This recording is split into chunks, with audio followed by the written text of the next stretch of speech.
ಓಂ ಶಾಂತಿ ಮಧುರಾತಿ ಮಧುರ ಶಿವ ಪರಮಾತ್ಮ ತಂದೆಯ ಮಧುರ ಮಹಾವಾಕ್ಯವನ್ನು ಕೇಳೋಣ. ಇಂದಿನ ಮುರುಳಿಯ ದಿನಾಂಕವಾಗಿದೆ 2/2/2026. ಪ್ರಾತಃ ಮುರುಳಿ ಬಾಪ್ತಾದ ಮಧುಬನ್. ಶಿವ ಭಗವಾನ್ ವಾಚ್. ಮಧುರ ಮಕ್ಕಳೇ, ನೀವು ನನ್ನನ್ನು ನೆನಪು ಮಾಡಿ ಮತ್ತು ಪ್ರೀತಿ ಮಾಡಿ, ಏಕೆಂದರೆ ನಾನೇ ನಿಮ್ಮನ್ನು ಸದಾ ಸುಖಿಯನ್ನಾಗಿ ಮಾಡಲು ಬಂದಿದ್ದೇನೆ. ಪ್ರಶ್ನೆಯಾಗಿದೆ, ಯಾವ ಮಕ್ಕಳಿಂದ ತಪ್ಪು ಹುಡುಗಾಟಿಕೆಗಳು ಆಗುತ್ತಿರುವುದೋ ಅವರ ಬಾಯಿಂದ ಯಾವ ಮಾತುಗಳು ಸ್ವತಃ ಹೊರಬರುತ್ತವೆ? ಉತ್ತರ: ಹುಡುಗಾಟಿಕೆ ಇರುವವರು ಈ ರೀತಿ ಹೇಳುತ್ತಾರೆ, ಅದೃಷ್ಟದಲ್ಲಿ ಏನಿದೆಯೋ ಅದು ಸಿಗುವುದು, ಸ್ವರ್ಗದಲ್ಲಂತೂ ಹೋಗಿಯೇ ಹೋಗುತ್ತೇವೆ. ತಂದೆಯು ತಿಳಿಸುತ್ತಾರೆ, ಈ ಮಾತು ಪುರುಷಾರ್ಥಿ ಮಕ್ಕಳದಲ್ಲ, ಶ್ರೇಷ್ಠ ಪದವಿಯನ್ನೇ ಪಡೆಯುವ ಪುರುಷಾರ್ಥ ಮಾಡಬೇಕು. ಯಾವಾಗ ಶ್ರೇಷ್ಠ ಪದವಿಯನ್ನೇ ಕೊಡುವುದಕ್ಕಾಗಿ ತಂದೆಯು ಬಂದಿದ್ದಾರೆ ಅಂದ ಮೇಲೆ ಆಲಸ್ಯ ಮಾಡಬೇಡಿ. ಗೀತೆಯಾಗಿದೆ. ಬಾಲ್ಯದ ದಿನಗಳನ್ನು ಮರೆಯಬಾರದು. ಓಂ ಶಾಂತಿ. ಮಧುರಾತಿ ಮಧುರ ಆತ್ಮಿಕ ಮಕ್ಕಳು, ಗೀತೆಯ ಸಾಲಿನ ಅರ್ಥವನ್ನು ತಿಳಿದುಕೊಂಡಿರಿ. ನೀವೀಗ ಜೀವಿಸುತ್ತಿದ್ದಂತೆಯೇ ಬೇಹದ್ದಿನ ತಂದೆಯ ಮಕ್ಕಳಾಗಿದ್ದೀರಿ. ಇಡೀ ಕಲ್ಪವಂತೂ ಲೌಕಿಕ ತಂದೆಯ ಮಕ್ಕಳಾಗುತ್ತೀರಿ. ಈಗ ಕೇವಲ ನೀವು ಬ್ರಾಹ್ಮಣ ಮಕ್ಕಳು ಬೇಹದ್ದಿನ ತಂದೆಯವರಾಗಿದ್ದೀರಿ. ನಿಮಗೆ ತಿಳಿದಿದೆ, ನಾವು ಬೇಹದ್ದಿನ ತಂದೆಯಿಂದ ಬೇಹದ್ದಿನ ಆಸ್ತಿಯನ್ನು ತೆಗೆದುಕೊಳ್ಳುತ್ತಿದ್ದೇವೆ. ಒಂದು ವೇಳೆ ತಂದೆಯನ್ನು ಬಿಟ್ಟರೆ ಬೇಹದ್ದಿನ ಆಸ್ತಿಯು ಸಿಗುವುದಿಲ್ಲ. ಬಲೆ, ನೀವು ತಿಳಿಸುತ್ತೀರಿ, ಆದರೆ ಸ್ವಲ್ಪದರಲ್ಲಿಯೇ ಯಾರೂ ಖುಷಿಯಾಗುವುದಿಲ್ಲ. ಮನುಷ್ಯರು ಹಣವನ್ನು ಇಚ್ಛಿಸುತ್ತಾರೆ. ಹಣವಿಲ್ಲದಿದ್ದರೆ ಸುಖವಿರಲು ಸಾಧ್ಯವಿಲ್ಲ. ಹಣವೂ ಬೇಕು, ಶಾಂತಿಯೂ ಬೇಕು, ನಿರೋಗಿ ಕಾಯವೂ ಬೇಕು. ಇಂದು ಪ್ರಪಂಚದಲ್ಲಿ ಏನಿದೆ, ನಾಳೆ ಏನಾಗುವುದು ಎಂಬುದನ್ನು ನೀವು ಮಕ್ಕಳೇ ತಿಳಿದುಕೊಂಡಿದ್ದೀರಿ. ವಿನಾಶವಂತೂ ಸನ್ಮುಖದಲ್ಲಿ ನಿಂತಿದೆ. ಮತ್ಯಾರ ಬುದ್ಧಿಯಲ್ಲಿಯೂ ಈ ಮಾತುಗಳು ಇಲ್ಲ. ಒಂದು ವೇಳೆ ವಿನಾಶವು ಸನ್ಮುಖದಲ್ಲಿದೆ ಎಂಬುದನ್ನು ತಿಳಿದುಕೊಂಡರೂ ಸಹ ಈಗ ಏನು ಮಾಡಬೇಕೆಂಬುದು ಅರ್ಥವಾಗುವುದಿಲ್ಲ. ನೀವು ಮಕ್ಕಳು ತಿಳಿದುಕೊಂಡಿದ್ದೀರಿ, ಯಾವಾಗ ಬೇಕಾದರೂ ಯುದ್ಧವಾಗಬಹುದು. ಒಂದು ಸಣ್ಣ ಕಿಡಿಯಿಂದಲೇ ಎಲ್ಲವೂ ಸಮಾಪ್ತಿಯಾಗುವುದರಲ್ಲಿ ತಡವಾಗುವುದಿಲ್ಲ. ಈ ಹಳೆಯ ಪ್ರಪಂಚವು ಸಮಾಪ್ತಿಯಾಯಿತೆಂದರೆ ಆಯಿತು. ಆದ್ದರಿಂದ ಈಗ ಬಹುಬೇಗನೆ ತಂದೆಯಿಂದ ಆಸ್ತಿಯನ್ನು ತೆಗೆದುಕೊಳ್ಳಬೇಕಾಗಿದೆ. ತಂದೆಯನ್ನು ಸದಾ ನೆನಪು ಮಾಡುತ್ತಿದ್ದರೆ ಬಹಳ ಖುಷಿಯಾಗಿರುತ್ತೀರಿ. ದೇಹಾಭಿಮಾನದಲ್ಲಿ ಬರುವುದರಿಂದ ತಂದೆಯನ್ನು ಮರೆತು ದುಃಖಿಯಾಗುತ್ತೀರಿ. ತಂದೆಯನ್ನು ಎಷ್ಟು ನೆನಪು ಮಾಡುತ್ತೀರೋ ಅಷ್ಟು ಬೇಹದ್ದಿನ ತಂದೆಯಿಂದ ಸುಖ ಪಡೆಯುತ್ತೀರಿ. ನೀವು ಇಂತಹ ಲಕ್ಷ್ಮೀನಾರಾಯಣರಾಗುವುದಕ್ಕಾಗಿ ಬಂದಿದ್ದೀರಿ. ರಾಜ ರಾಣಿಯಾಗುವುದರಲ್ಲಿ ಮತ್ತೆ ಪ್ರಜೆಗಳಿಗೆ ನೌಕರ ಚಾಕರರಾಗುವುದರಲ್ಲಿ ಬಹಳ ಅಂತರವಿದೆಯಲ್ಲವೇ? ಈಗಿನ ಪುರುಷಾರ್ಥವೇ ಕಲ್ಪಕ್ಕಾಗಿ ನಿಶ್ಚಿತವಾಗಿ ಬಿಡುತ್ತದೆ. ನಾವು ಎಷ್ಟು ಪುರುಷಾರ್ಥ ಮಾಡಿದ್ದೇವೆ ಎಂದು ಅಂತಿಮದಲ್ಲಿ ಎಲ್ಲರಿಗೆ ಸಾಕ್ಷಾತ್ಕಾರವಾಗುವುದು. ಈಗಲೂ ತಂದೆಯು ತಿಳಿಸುತ್ತಾರೆ, ತಮ್ಮ ಸ್ಥಿತಿಯನ್ನು ನೋಡಿಕೊಳ್ಳುತ್ತಾ ಇರಿ. ಯಾವ ಮಧುರಾತಿ ಮಧುರ ತಂದೆಯಿಂದ ಸ್ವರ್ಗದ ಆಸ್ತಿಯು ಸಿಗುತ್ತದೆಯೋ ಅವರನ್ನು ನಾವು ಎಷ್ಟು ನೆನಪು ಮಾಡುತ್ತೇವೆ? ನಿಮ್ಮದೆಲ್ಲವೂ ನೆನಪಿನ ಮೇಲೆ ಆಧಾರಿತವಾಗಿದೆ. ಎಷ್ಟು ನೆನಪು ಮಾಡುತ್ತೀರೋ ಅಷ್ಟು ಖುಷಿಯೂ ಇರುವುದು. ನಾವೀಗ ಸಮೀಪಕ್ಕೆ ಬಂದು ತಲುಪಿದ್ದೇವೆಂದು ತಿಳಿಯುತ್ತಾರೆ. ಇನ್ನು ಕೆಲವರು ಗುರಿಯು ಇನ್ನೆಷ್ಟು ದೂರವಿದೆಯೋ ಎಂದು ಸುಸ್ತಾಗುತ್ತಾರೆ. ಗುರಿಯನ್ನು ತಲುಪಿದರೆ ಪರಿಶ್ರಮವು ಸಫಲವಾಗುವುದು. ಈಗ ಯಾವ ಗುರಿಯೆಡೆಗೆ ನೀವು ಹೋಗುತ್ತಿದ್ದೀರೋ ಅದನ್ನು ಪ್ರಪಂಚದವರು ತಿಳಿದುಕೊಂಡಿಲ್ಲ. ಭಗವಂತನೆಂದು ಯಾರಿಗೆ ಹೇಳಲಾಗುತ್ತದೆ ಎಂಬುದನ್ನು ಸಹ ಅವರು ತಿಳಿದುಕೊಂಡಿಲ್ಲ. ಭಗವಂತನೆಂದು ಹೇಳುತ್ತಾರೆ, ಮತ್ತೆ ಅವರು ಕಲ್ಲು ಮುಳ್ಳಿನಲ್ಲಿದ್ದಾರೆಂದು ಹೇಳಿಬಿಡುತ್ತಾರೆ. ಈಗ ನೀವು ಮಕ್ಕಳು ತಿಳಿದುಕೊಂಡಿದ್ದೀರಿ, ನಾವು ತಂದೆಯ ಮಕ್ಕಳಾಗಿ ಬಿಟ್ಟಿದ್ದೇವೆ. ಈಗ ತಂದೆಯ ಮತದನುಸಾರವೇ ನಡೆಯಬೇಕಾಗಿದೆ. ಬಲೆ, ವಿದೇಶದಲ್ಲಿದ್ದೀರಿ, ಅಲ್ಲಿದ್ದರೂ ಸಹ ಕೇವಲ ತಂದೆಯನ್ನು ನೆನಪು ಮಾಡಬೇಕಾಗಿದೆ. ನಿಮಗೆ ಶ್ರೀಮತ ಸಿಗುತ್ತದೆ. ನೆನಪಿನ ವಿನಃ ಆತ್ಮವು ತಮೋಪ್ರಧಾನದಿಂದ ಸತೋಪ್ರಧಾನವಾಗಲು ಸಾಧ್ಯವಿಲ್ಲ. ನೀವು ಹೇಳುತ್ತೀರಿ, ಬಾಬಾ, ನಾವು ತಮ್ಮಿಂದ ಪೂರ್ಣ ಆಸ್ತಿಯನ್ನು ತೆಗೆದುಕೊಳ್ಳುತ್ತೇವೆ. ಹೇಗೆ ನಮ್ಮ ಬಾಬಾರವರು ಪೂರ್ಣ ಆಸ್ತಿಯನ್ನು ತೆಗೆದುಕೊಳ್ಳುತ್ತಾರೆ, ಹಾಗೆಯೇ ನಾವು ಸಹ ಪುರುಷಾರ್ಥ ಮಾಡಿ ಅವರ ಸಿಂಹಾಸನದ ಮೇಲೆ ಅವಶ್ಯವಾಗಿ ಕುಳಿತುಕೊಳ್ಳುತ್ತೇವೆ. ಮಮ್ಮ ಬಾಬಾರವರು ರಾಜರಾಜೇಶ್ವರಿಯಾಗುತ್ತಾರೆ ಅಂದಾಗ ನಾವು ಆಗುತ್ತೇವೆ. ಎಲ್ಲರಿಗಾಗಿ ಪರೀಕ್ಷೆಯು ಒಂದೇ ಆಗಿದೆ. ನಿಮಗೆ ಬಹಳ ಚಿಕ್ಕ ಮಾತನ್ನು ಕಲಿಸಲಾಗುತ್ತದೆ. ಕೇವಲ ತಂದೆಯನ್ನು ನೆನಪು ಮಾಡಿ. ಇದಕ್ಕೆ ಸಹಜ ರಾಜಯೋಗ ಬಲವೆಂದು ಕರೆಯಲಾಗುವುದು. ನಿಮಗೆ ತಿಳಿದಿದೆ, ಯೋಗದಿಂದ ಬಹಳ ಬಲ ಸಿಗುತ್ತದೆ. ತಿಳಿದುಕೊಳ್ಳುತ್ತಾರೆ. ನಾವು ಯಾವುದೇ ವಿಕರ್ಮ ಮಾಡಿದರೂ ಶಿಕ್ಷೆಯನ್ನು ಅನುಭವಿಸುತ್ತೇವೆ. ಪದವಿ ಭ್ರಷ್ಟವಾಗುತ್ತದೆ. ನೆನಪಿನಲ್ಲಿಯೂ ಮಾಯೆಯು ವಿಘ್ನಗಳನ್ನು ಹಾಕುತ್ತದೆ. ಸದ್ಗುರುವಿನ ನಿಂದಕರಿಗೆ ನೆಲೆಯಿಲ್ಲವೆಂದು ಗಾಯನವಿದೆ. ಅವರಂತೂ ಗುರುವಿನ ನಿಂದಕರಿಗೆ ಎಂದು ಹೇಳುತ್ತಾರೆ. ನಿರಾಕಾರ ತಂದೆಯ ಬಗ್ಗೆ ಅವರಿಗೆ ತಿಳಿದಿಲ್ಲ. ಭಕ್ತರಿಗೆ ಫಲವನ್ನು ಕೊಡುವವರು ಭಗವಂತನೆಂದು ಗಾಯನವಿದೆ. ಅಂದಾಗ ಸಾಧು ಸಂತ ಮೊದಲಾದವರೆಲ್ಲರೂ ಭಕ್ತರಾಗಿದ್ದಾರೆ. ಭಕ್ತರೇ ಗಂಗಾ ಸ್ನಾನ ಮಾಡಲು ಹೋಗುತ್ತಾರೆ. ಭಕ್ತರು ಭಕ್ತರಿಗೆ ಫಲ ಕೊಡುವುದಿಲ್ಲ. ಒಂದು ವೇಳೆ ಭಕ್ತರಿಗೆ ಫಲ ಕೊಡುವುದಾದರೆ ಮತ್ತೆ ಭಗವಂತನನ್ನು ಏಕೆ ನೆನಪು ಮಾಡುವುದು? ಇದು ಭಕ್ತಿ ಮಾರ್ಗವಾಗಿದೆ. ಎಲ್ಲರೂ ಭಕ್ತರಾಗಿದ್ದಾರೆ. ಭಕ್ತರಿಗೆ ಫಲವನ್ನು ಕೊಡುವವರು ಭಗವಂತನಾಗಿದ್ದಾರೆ. ಹೆಚ್ಚು ಭಕ್ತಿ ಮಾಡುವವರು ಕಡಿಮೆ ಭಕ್ತಿ ಮಾಡುವವರಿಗೆ ಫಲ ಕೊಡುತ್ತಾರೆಂದಲ್ಲ. ಭಕ್ತಿ ಎಂದರೆ ಭಕ್ತಿ. ರಚನೆಗೆ ಹೇಗೆ ಆಸ್ತಿಯನ್ನು ಕೊಡುವರು? ಆಸ್ತಿಯು ರಚಯಿತನಿಂದಲೇ ಸಿಗುತ್ತದೆ. ಈ ಸಮಯದಲ್ಲಿ ಎಲ್ಲರೂ ಭಕ್ತರಾಗಿದ್ದಾರೆ. ಯಾವಾಗ ಜ್ಞಾನವು ಸಿಗುತ್ತದೆಯೋ ಆಗ ಭಕ್ತಿಯು ತಾನಾಗಿಯೇ ಬಿಟ್ಟು ಹೋಗುತ್ತದೆ. ಜ್ಞಾನದ ಜಿಂದಾಬಾದ್ ಆಗುತ್ತದೆ. ಜ್ಞಾನವಿಲ್ಲದೆ ಸದ್ಗತಿ ಹೇಗಾಗುವುದು? ಎಲ್ಲರೂ ತಮ್ಮ ಲೆಕ್ಕಾಚಾರಗಳನ್ನು ಮುಗಿಸಿಕೊಂಡು ಹೊರಟು ಹೋಗುತ್ತಾರೆ. ಅಂದಾಗ ಈಗ ನೀವು ಮಕ್ಕಳು ತಿಳಿದುಕೊಂಡಿದ್ದೀರಿ, ವಿನಾಶವು ಸನ್ಮುಖದಲ್ಲಿಯೇ ನಿಂತಿದೆ. ವಿನಾಶಕ್ಕೆ ಮೊದಲೇ ಪುರುಷಾರ್ಥ ಮಾಡಿ ತಂದೆಯಿಂದ ಆಸ್ತಿಯನ್ನು ತೆಗೆದುಕೊಳ್ಳಬೇಕಾಗಿದೆ. ನೀವು ತಿಳಿದುಕೊಂಡಿದ್ದೀರಿ, ನಾವೀಗ ಪಾವನ ಪ್ರಪಂಚದಲ್ಲಿ ಹೋಗುತ್ತಿದ್ದೇವೆ. ಯಾರು ಬ್ರಾಹ್ಮಣರಾಗುವರೋ ಅವರೇ ನಿಮಿತ್ತರಾಗುತ್ತಾರೆ. ಬ್ರಹ್ಮ ಮುಖವಂಶಾವಳಿ ಬ್ರಾಹ್ಮಣರಾಗದೆ ನೀವು ತಂದೆಯಿಂದ ಆಸ್ತಿಯನ್ನು ಪಡೆಯಲು ಸಾಧ್ಯವಿಲ್ಲ. ತಂದೆಯು ಮಕ್ಕಳನ್ನು ರಚಿಸುವುದೇ ಆಸ್ತಿಯನ್ನು ಕೊಡುವುದಕ್ಕಾಗಿ. ಶಿವ ತಂದೆಯ ಮಕ್ಕಳಂತೂ ನಾವು ಆಗಿಯೇ ಇದ್ದೇವೆ. ಸೃಷ್ಟಿಯನ್ನು ರಚಿಸುವುದೇ ಮಕ್ಕಳಿಗೆ ಆಸ್ತಿಯನ್ನು ಕೊಡುವುದಕ್ಕಾಗಿ. ಶರೀರಧಾರಿಗಳಿಗೆ ಆಸ್ತಿಯನ್ನು ಕೊಡುವವರಲ್ಲವೇ? ಆತ್ಮಗಳಂತೂ ಮೇಲಿರುತ್ತಾರೆ. ಅಲ್ಲಿ ಆಸ್ತಿ ಅಥವಾ ಪ್ರಾರಬ್ಧದ ಮಾತೇ ಇಲ್ಲ. ನೀವೀಗ ಪುರುಷಾರ್ಥ ಮಾಡಿ ಪ್ರಾರಬ್ಧವನ್ನು ಪಡೆಯುತ್ತಿದ್ದೀರಿ. ಇದು ಪ್ರಪಂಚದವರಿಗೆ ತಿಳಿದೇ ಇಲ್ಲ. ಈಗ ಸಮಯ ಸಮೀಪಕ್ಕೆ ಬರುತ್ತಿದೆ. ಕೇವಲ ಬಾಂಬುಗಳನ್ನು ಇಟ್ಟುಕೊಳ್ಳುವುದಕ್ಕಾಗಿ ತಯಾರಿಸಿಲ್ಲ. ಬಹಳಷ್ಟು ತಯಾರಿ ನಡೆಯುತ್ತಿದೆ. ಈಗ ತಂದೆಯು ನಮಗೆ ಆದೇಶ ನೀಡುತ್ತಾರೆ, ಮಕ್ಕಳೇ ನನ್ನನ್ನು ನೆನಪು ಮಾಡಿ, ಇಲ್ಲದಿದ್ದರೆ ಅಂತಿಮದಲ್ಲಿ ಬಹಳ ಅಳಬೇಕಾಗುವುದು. ರಾಜವಿದ್ಯೆಯ ಪರೀಕ್ಷೆಯಲ್ಲಿ ಯಾರಾದರೂ ಅನುತ್ತೀರ್ಣರಾದರೆ ಹೋಗಿ ಕೋಪದಲ್ಲಿ ಮುಳುಗಿಬಿಡುತ್ತಾರೆ. ಇಲ್ಲಿ ಕೋಪದ ಮಾತಂತೂ ಇಲ್ಲ. ಅಂತಿಮದಲ್ಲಿ ನಿಮಗೆ ಬಹಳ ಸಾಕ್ಷಾತ್ಕಾರಗಳು ಆಗುತ್ತವೆ. ನಾವು ಏನೇನಾಗುತ್ತೇವೆ ಎಂಬುದು ಸಹ ತಿಳಿಯುತ್ತದೆ. ಪುರುಷಾರ್ಥ ಮಾಡಿಸುವುದು ತಂದೆಯ ಕೆಲಸವಾಗಿದೆ. ಮಕ್ಕಳು ಹೇಳುತ್ತಾರೆ, ಬಾಬಾ, ನಾವು ಕರ್ಮ ಮಾಡುತ್ತಾ ನೆನಪು ಮಾಡುವುದನ್ನು ಮರೆತು ಹೋಗುತ್ತೇವೆ. ಇನ್ನು ಕೆಲವರು ಬಾಬಾ ನೆನಪು ಮಾಡಲು ಬಿಡುವು ಸಿಗುವುದಿಲ್ಲವೆಂದು ಹೇಳುತ್ತಾರೆ. ಇದಕ್ಕೆ ತಂದೆಯು ತಿಳಿಸುತ್ತಾರೆ, ಒಳ್ಳೆಯದು. ಸಮಯವನ್ನು ತೆಗೆದು ನೆನಪಿನಲ್ಲಿ ಕುಳಿತುಕೊಳ್ಳಿ. ತಂದೆಯನ್ನು ನೆನಪು ಮಾಡಿ ಪರಸ್ಪರ ಮಿಲನ ಮಾಡುತ್ತೀರೆಂದರೂ ಸಹ ಇದೇ ಪ್ರಯತ್ನ ಮಾಡಿ. ನಾವು ತಂದೆಯನ್ನು ನೆನಪು ಮಾಡಬೇಕು. ಪರಸ್ಪರ ಸೇರಿ ಕುಳಿತುಕೊಳ್ಳುವುದರಿಂದ ನೀವು ಚೆನ್ನಾಗಿ ನೆನಪು ಮಾಡುತ್ತೀರಿ. ಸಂಘಟನೆಯ ಸಹಯೋಗ ಸಿಗುವುದು. ಮೂಲ ಮಾತು ತಂದೆಯನ್ನು ನೆನಪು ಮಾಡಬೇಕಾಗಿದೆ.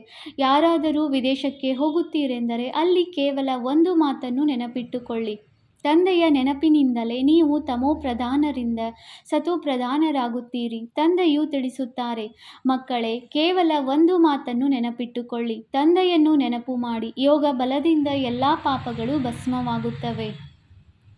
ತಂದೆಯು ತಿಳಿಸುತ್ತಾರೆ, ಮನ್ಮನಾಭವ, ನನ್ನನ್ನು ನೆನಪು ಮಾಡಿದರೆ ವಿಶ್ವದ ಮಾಲೀಕರಾಗುವಿರಿ. ಮೂಲ ಮಾತು ನೆನಪಿನದಾಗಿದೆ. ನೀವು ಎಲ್ಲಿಯೂ ಹೋಗುವ ಮಾತಿಲ್ಲ. ಮನೆಯಲ್ಲಿಯೇ ಇರಿ. ಕೇವಲ ತಂದೆಯನ್ನು ನೆನಪು ಮಾಡಿ. ಪವಿತ್ರರಾಗದಿದ್ದರೆ ನೆನಪು ಮಾಡಲು ಸಾಧ್ಯವಿಲ್ಲ. ಎಲ್ಲರೂ ಬಂದು ತರಗತಿಯಲ್ಲಿ ಓದುತ್ತಾರೆಂದಲ್ಲ. ಮಂತ್ರವನ್ನು ತೆಗೆದುಕೊಂಡ ಮೇಲೆ ಬಲೆ ಎಲ್ಲಿಯಾದರೂ ಹೋಗಿರಿ. ಸತೋಪ್ರಧಾನರಾಗುವ ಮಾರ್ಗವನ್ನಂತೂ ತಂದೆಯು ತಿಳಿಸಿದ್ದಾರೆ. ವಾಸ್ತವದಲ್ಲಿ ಸೇವಾ ಕೇಂದ್ರಕ್ಕೆ ಬರುವುದರಿಂದ ನೀವು ಹೊಸ ಹೊಸ ಮಾತುಗಳನ್ನು ಕೇಳುತ್ತಿರುತ್ತೀರಿ.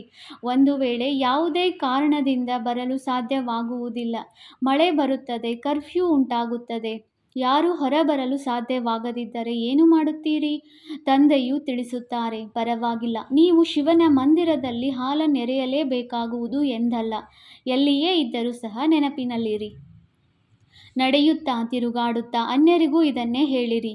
ತಂದೆಯನ್ನು ನೆನಪು ಮಾಡಿದರೆ ವಿಕರ್ಮಗಳು ವಿನಾಶವಾಗುತ್ತದೆ ಮತ್ತು ದೇವತೆಗಳಾಗಿ ಬಿಡುತ್ತೀರಿ.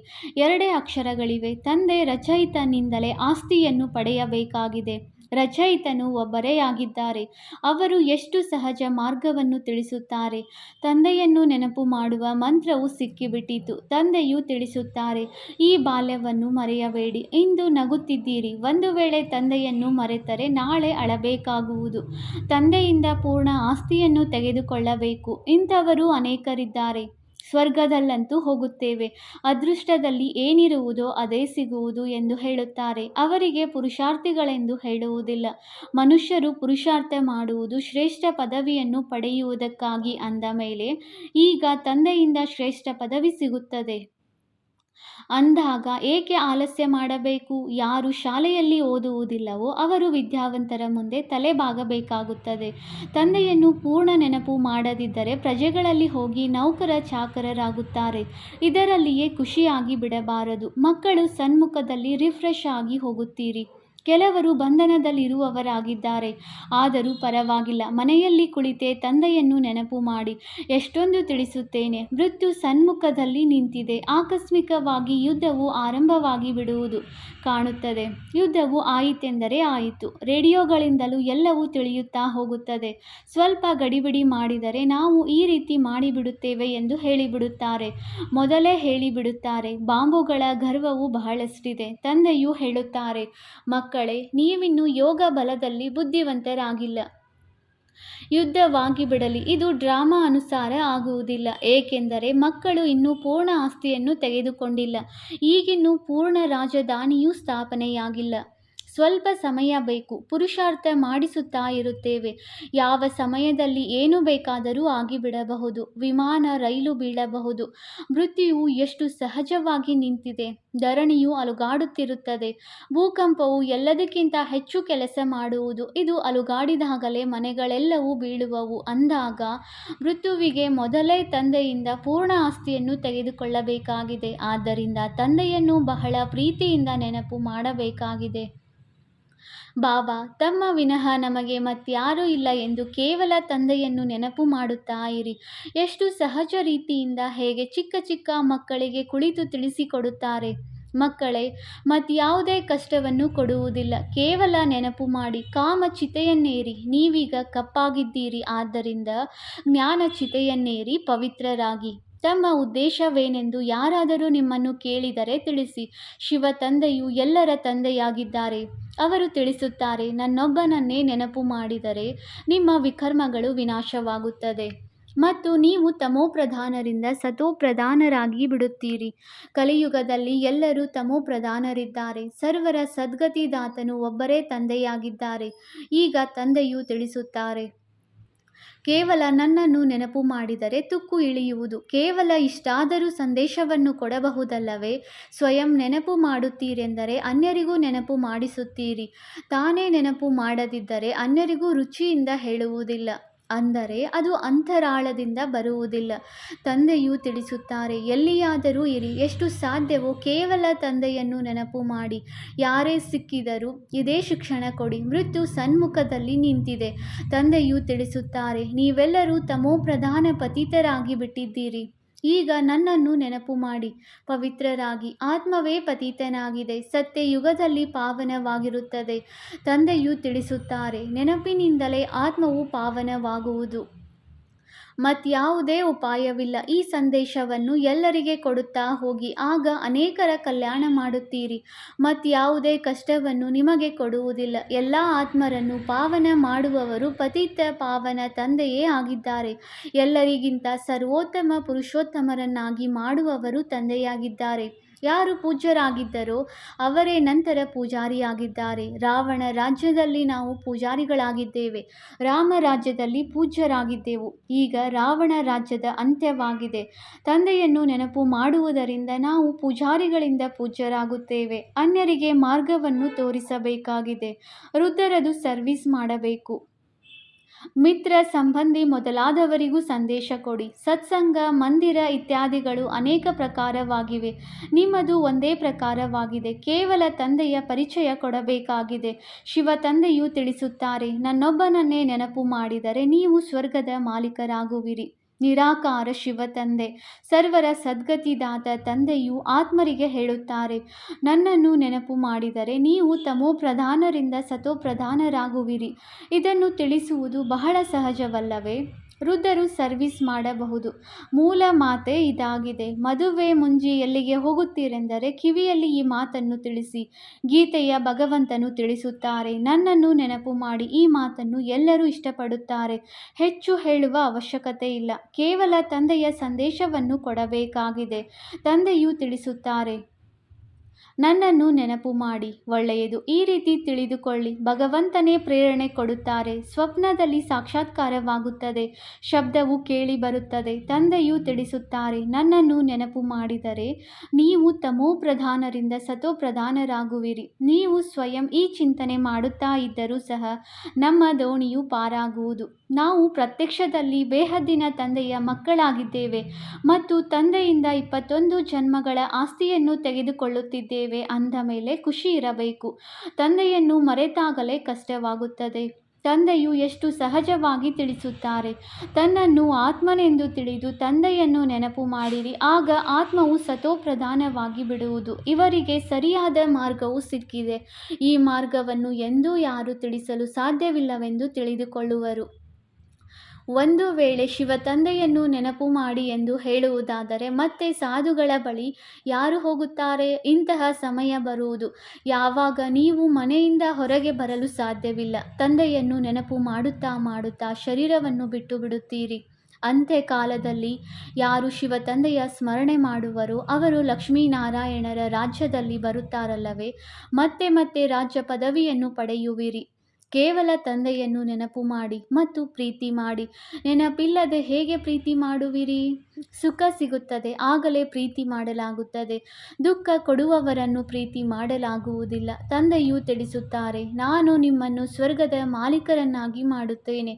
ಆದ್ದರಿಂದ ನನ್ನನ್ನು ಪ್ರೀತಿ ಮಾಡಿ. ತಂದೆಯ ಮತದಂತೆ ನಡೆಯಬೇಕಲ್ಲವೇ? ಒಳ್ಳೆಯದು. ಮಧುರಾತಿ ಮಧುರ. ಅಗಲಿ ಹೋಗಿ ಮರಳಿ ಸಿಕ್ಕಿರುವ ಮಕ್ಕಳ ಪ್ರತಿ ಮಾತಾಪಿತ ಬಾಪ್ದಾದಾರವರ ನೆನಪು, ಪ್ರೀತಿ ಹಾಗೂ ಸುಪ್ರಭಾತ. ಆತ್ಮಿಕ ಮಕ್ಕಳಿಗೆ ಆತ್ಮಿಕ ತಂದೆಯ ನಮಸ್ತೆ. ನಾವು ಆತ್ಮಿಕ ಮಕ್ಕಳಿಂದ ಆತ್ಮಿಕ ತಂದೆಗೆ ನೆನಪು, ಪ್ರೀತಿ ಹಾಗೂ ನಮಸ್ತೆ ನಮಸ್ತೆ ನಮಸ್ತೆ. ಧಾರಣೆಗಾಗಿ ಮುಖ್ಯ ಸಾರ. ಪಾಯಿಂಟ್ ನಂಬರ್ 1, ಖುಷಿಯಲ್ಲಿರಲು ನೆನಪಿನ ಪರಿಶ್ರಮ ಪಡಬೇಕಾಗಿದೆ. ನೆನಪಿನ ಬಲವು ಆತ್ಮವನ್ನು ಸತೋಪ್ರಧಾನ ಮಾಡುವಂಥದ್ದಾಗಿದೆ. ಪ್ರೀತಿಯಿಂದ ಒಬ್ಬ ತಂದೆಯನ್ನು ನೆನಪು ಮಾಡಬೇಕಾಗಿದೆ. ಪಾಯಿಂಟ್ ನಂಬರ್ 2, ಶ್ರೇಷ್ಠ ಪದವಿಯನ್ನು ಪಡೆಯಲು ವಿದ್ಯೆಯ ಮೇಲೆ ಸಂಪೂರ್ಣ ಗಮನ ಕೊಡಬೇಕಾಗಿದೆ. ಅದೃಷ್ಟದಲ್ಲಿ ಏನಿರುವುದೋ ಅದಾಗುವುದು ಎಂದಲ್ಲ. ಈ ಆಲಸ್ಯವನ್ನು ಬಿಟ್ಟು ಪೂರ್ಣ ಆಸ್ತಿಗೆ ಅಧಿಕಾರಿಗಳಾಗಬೇಕಾಗಿದೆ.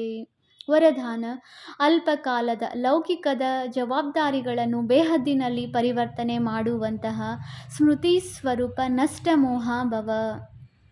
ನಷ್ಟಮೋಹರು ಆಗುವುದಕ್ಕಾಗಿ ಕೇವಲ ತಮ್ಮ ಸ್ಮೃತಿ ಸ್ವರೂಪವನ್ನು ಪರಿವರ್ತನೆ ಮಾಡಿಕೊಳ್ಳಿರಿ. ಯಾವಾಗ ನಾವು ಗೃಹಸ್ಥಿಯಾಗಿದ್ದೇವೆ, ನಮ್ಮ ಮನೆ, ನಮ್ಮ ಸಂಬಂಧ ಎನ್ನುವ ಸ್ಮೃತಿ ಇರುತ್ತದೆಯೋ ಆಗಲೇ ಮೋಹ ಉಂಟಾಗುವುದು. ಈಗ ಈ ಅಲ್ಪಕಾಲದ ಜವಾಬ್ದಾರಿಗಳನ್ನು ಬೇಹದ್ದಿನ ಜವಾಬ್ದಾರಿಗಳಲ್ಲಿ ಪರಿವರ್ತನೆ ಮಾಡಿಬಿಡಿ. ಬೇಹದ್ದಿನ ಜವಾಬ್ದಾರಿಗಳನ್ನು ನಿಭಾಯಿಸುತ್ತೀರೆಂದರೆ ಅಲ್ಪಕಾಲದ ಜವಾಬ್ದಾರಿಯು ಸ್ವತಃವಾಗಿಯೇ ಪೂರ್ಣವಾಗಿ ಬಿಡುತ್ತದೆ. ಆದರೆ ಒಂದು ವೇಳೆ ಬೇಹದ್ದಿನ ಜವಾಬ್ದಾರಿಯನ್ನು ಮರೆತು ಕೇವಲ ಅಲ್ಪಕಾಲದ ಜವಾಬ್ದಾರಿಯನ್ನೇ ನಿಭಾಯಿಸುತ್ತೀರೆಂದರೆ ಅದು ಮತ್ತಷ್ಟು ಹಾಳು ಮಾಡುತ್ತೀರಿ. ಏಕೆಂದರೆ ಆ ಜವಾಬ್ದಾರಿಯಲ್ಲಿ ಮೋಹವು ಮರ್ಜ್ ಆಗಿ ಬಿಡುತ್ತದೆ. ಆದ್ದರಿಂದ ತಮ್ಮ ಸ್ಮೃತಿ ಸ್ವರೂಪವನ್ನು ಪರಿವರ್ತನೆ ಮಾಡಿ ನಷ್ಟ ಮೋಹವುಳ್ಳವರು ಆಗಿರಿ. ಸ್ಲೋಗನ್: ಇಂತಹ ತೀವ್ರ ಹಾರುವ ಪಕ್ಷಿಯಾಗಿರಿ, ಅದರಿಂದ ಮಾತುಗಳೆಂಬ ಮೋಡಗಳು ಸೆಕೆಂಡಿನಲ್ಲಿಯೇ ಪಾರಾಗಿ ಬಿಡಲಿ. ಅವ್ಯಕ್ತ ಸೂಚನೆ: ಏಕತೆ ಮತ್ತು ವಿಶ್ವಾಸದ ಗುಣಲಕ್ಷಣಗಳ ಮೂಲಕ ಸಫಲತಾ ಸಂಪನ್ನರಾಗಿರಿ. ಯಾವುದೇ ಕಾರ್ಯದ ಸಫಲತೆಗೆ 2 ಶ್ರೇಷ್ಠ ಭುಜಗಳಿವೆ. ಒಂದು ಪರಸ್ಪರದಲ್ಲಿ ವಿಶ್ವಾಸ ಮತ್ತು ಎರಡನೆಯದು ಏಕತೆ. ಎಲ್ಲಿ ಸಂಘಟಿತ ರೂಪದಲ್ಲಿ ಎಲ್ಲರದು ಏಕಮತವಿದೆ, ಪರಸ್ಪರದಲ್ಲಿ ಒಬ್ಬರನ್ನೊಬ್ಬರ ಪ್ರತಿ ವಿಶ್ವಾಸವಿದೆ, ಅಲ್ಲಿ ಸಫಲತೆ ಕೊರಳಿನ ಹಾರವಾಗಿದೆ. ಸಂಸ್ಕಾರ ಭಿನ್ನ ಭಿನ್ನವಾಗಿವೆ ಮತ್ತು ಇರುತ್ತವೆ. ಆದರೆ ಒಂದು ವೇಳೆ ಯಾವುದೇ ಸಂಸ್ಕಾರ ಘರ್ಷಣೆಯುಳ್ಳವರಾಗಿದ್ದರೆ ಇನ್ನೊಬ್ಬರು ಚಪ್ಪಾಳೆ ತಟ್ಟಬೇಡಿ. ಪ್ರತಿಯೊಬ್ಬರೂ ತಮ್ಮನ್ನು ಚೇಂಜ್ ಮಾಡಿಕೊಳ್ಳಿ. ಆಗ ಏಕತೆ ಕಾಯಂ ಆಗಿರಲು ಸಾಧ್ಯ. ಓಂ ಶಾಂತಿ.